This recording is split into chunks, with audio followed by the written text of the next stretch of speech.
like after filing the complaint, the first step is to go for a mediation for all the parties in the consumer dispute. The idea of pre-litigation mediation is also picking up. As we say, as I mentioned about the Commercial Courts Act and the Consumer Courts Act, both promote for or give us the first step to go for the mediation. And then if it is the disputes are not resolved, then parties are free to litigate. So there are many help desks. Particularly, I'm from Delhi, capital of India. So there in Delhi High Court, we have a help desk which help many parties to come forward and request for the mediation. Even the court has not referred the matter to the mediation, but there is a help desk which any party who's aware about the procedure of mediation can approach the help desk and try and settle their dispute via mediation. Mediation in India is mainly court annexed, but which particularly procedurally separates, but institutionally coordinated with court proceedings, and presently quite prevalent in the Indian legal system, where the court. Is there any problem in the technical? Yeah. Is it fine? I'm audible? Is it okay? I guess you can continue. Okay. Yes, please. Yes. Yeah. However, there is a need for dedicated mediation institutes in India, and also mediation focused institution with trained professionals, as well as public awareness on the meaning and significance of the mediation process. So there is a great need of at a larger scale to make this process aware.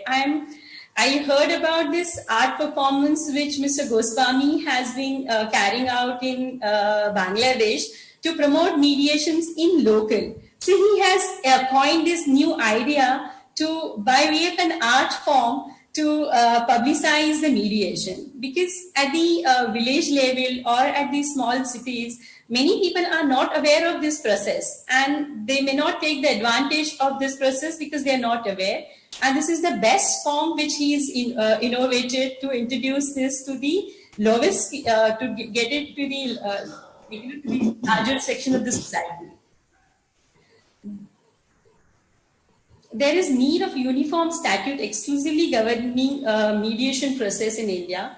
Will play a limited role but important role in encouraging the effective use of mediation, maintaining its integrity, and maintain harmonious connection of mediation with judiciary.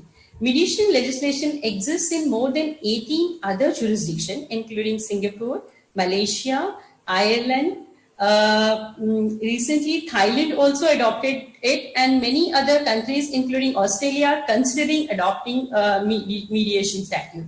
Recently, the Supreme Court India has set up panel to recommend a draft legislation codifying mediation practice in India. These attempts made by the legislature and judiciary will help to bring mediation in the mainstream.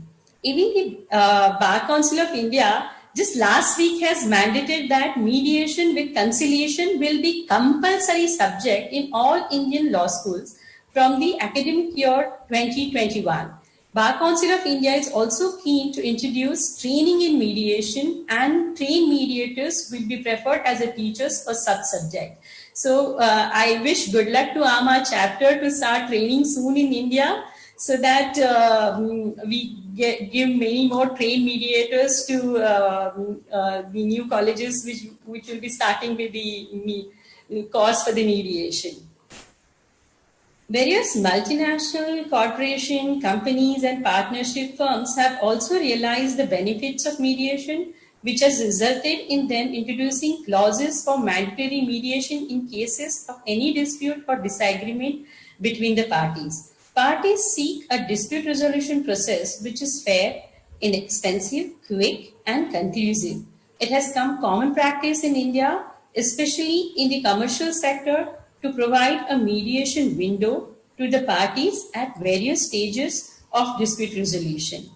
Despite resources to mediation, it is still gaining traction in India, as currently there are very few effective and efficient mediation institutions, making it a burning requirement to have a larger and more varied lined up of efficient mediation institutions. Considering increasing demand for mediation in commercial disputes in India, time is ripe for establishing an institutional framework for mediation.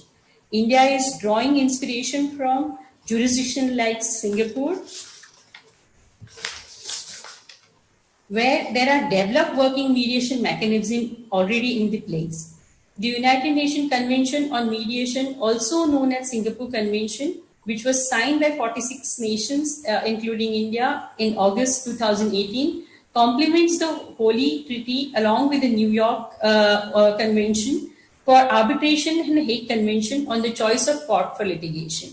Mediation requires the willingness and cooperation of both the parties.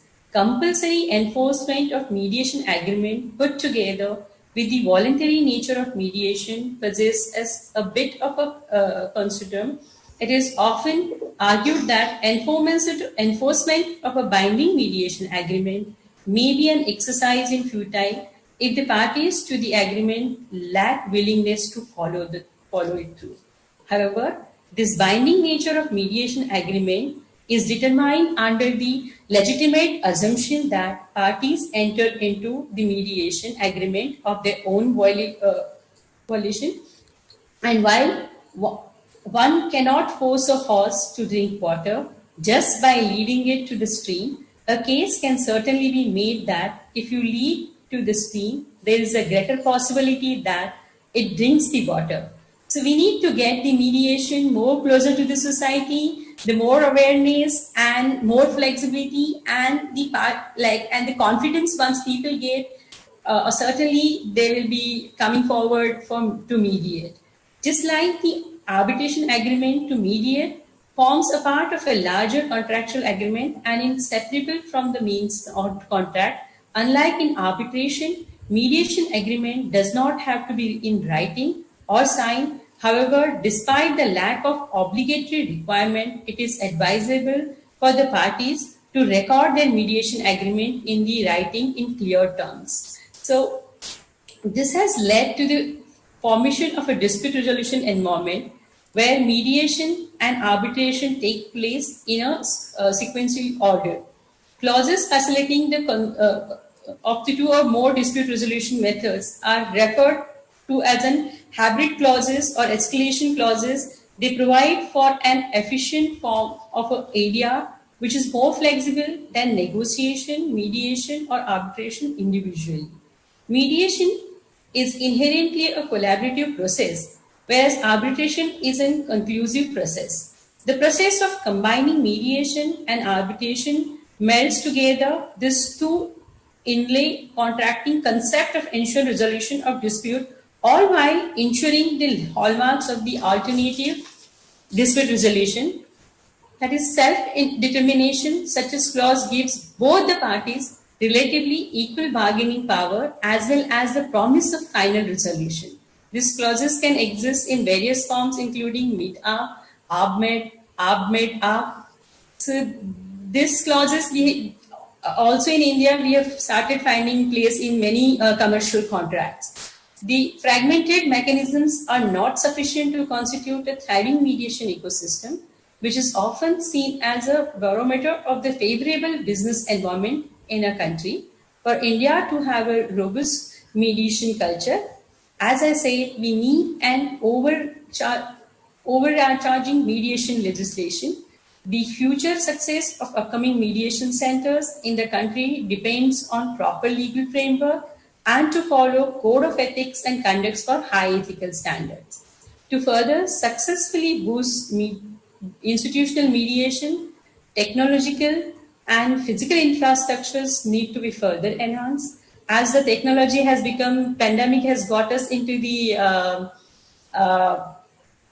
greater need for the more technology, and we all are together also today on this platform. Wish the mediation also come forward, and we are in after pandemic also we are able to continue with the online mediation as well as physical mediation. The combination of both is going to be a great success because the parties from various destination can participate and costs can be reduced and the disputes can be resolved via mediation, and the courts are flooded now 1 year.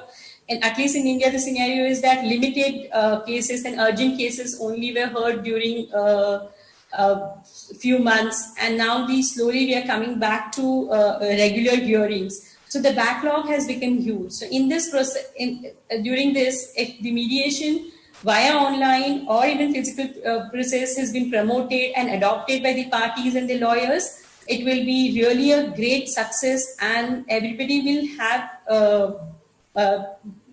work as well as the pressure on the court can be reduced. Awareness about the procedure and benefits of institutional mediations need to be made widespread.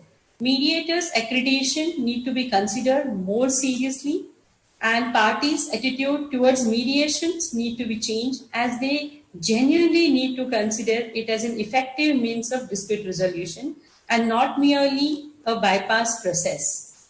If adequate attention and efforts are poured into the growth of institutional mediation, we will surely be able to see the concrete success results of the same in the near future. And I'm really hopeful for the mediation to be a bright success and more people coming forward after pandemic, during the situation also for the mediation, because that's more or so people are now becoming aware, and during this lockdown period in India, 2 or 3 parties actually approached and wished that the matter should be resolved sooner. So they adopted the way of mediation, which usually otherwise they would have gone into litigation. So I see a bright future for mediation and wish a lot of good luck to AMA to take it further in all over Asia Pacific. And I will pass it on to the next speaker. Thank you so much for the AMA to giving me this opportunity to speak in this event. Thank you very much.